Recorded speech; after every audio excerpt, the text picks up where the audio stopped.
It was Easter Sunday, 2011, that my life changed forever.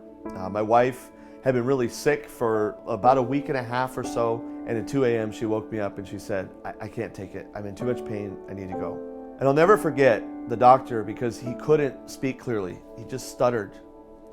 And he said, there's a mass in your colon, and there's lesions all over your body, and we're really late. And he's kind of just broke up. And the other doctor, the elder doctor, spoke up. He said, we think this is cancer, and we think it's late stage. So at this point, we're going to ask the surgical team to see you and see if there's anything they can do to help you. And with that, they left the room.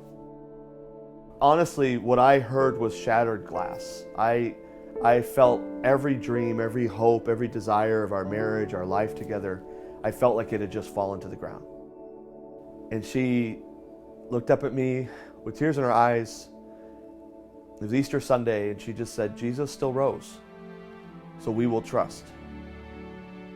And that began our journey. We found out within 24 hours that this cancer was stage 4. And I remember there being a moment when I was feeling so overwhelmed, and I just, I really think I shouted at God, why are you doing this? Why are you letting this happen?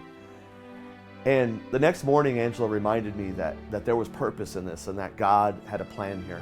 It was at that time that we were going back to Arizona to visit our family. And while we were there, friends of ours said, hey, there's some doctors here that are doing some other things that other places can't do, and we want you to see them. We've already scheduled appointments for you.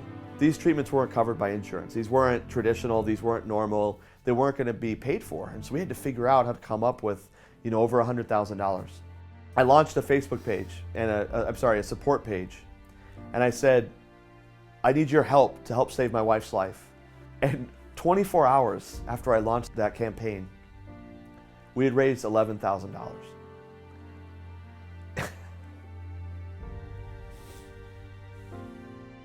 I'll never be able to express and truly thank people for what they did for us. In a month, on that site alone, we had raised $35,000.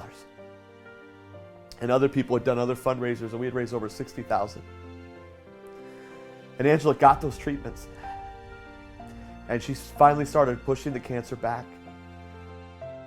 And it was our community that really banded around us. And for me, it was like the communion of saints. It was like this understanding of what it really means to pray for one another, to share materially with one another, and to do what it takes. But she lived 17 months. And in those 17 months, our family got to just be together. And this community really rallied around us. I just kept thinking, how do we do this for other people? This idea behind Solidarity HealthShare really was born out of witnessing the goodness and the kindness and the generosity of all of these people around us. As we looked at health sharing, I thought, wow, here's a great opportunity. People get to choose their own doctors. They choose the treatments they want. They submit their bills, and the members of that community pay those bills. And we don't have to go raise money because we're all paying a monthly amount, and we're all making sure that that money is there. That's the beauty of healthcare sharing. And that's why we started Solidarity HealthShare, was to provide this hope and this future for healthcare that is based on a principle of community that comes really from the time of Jesus Christ, who taught us to love one another, to share with one another, to give to one another. It's been nearly 5 years since Angela passed, and I'm remarried now. We have our 2 children that Angela and I had together, and now 2 more. As much as we miss Angela and it was hard to lose her life had so much purpose. And in a lot of ways, that purpose was realized after she left. It's been such a blessing, it's such a gift.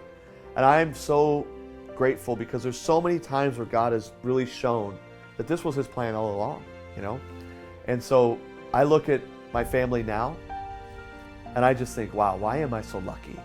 And then I look up and I know it's because God is good. God is good.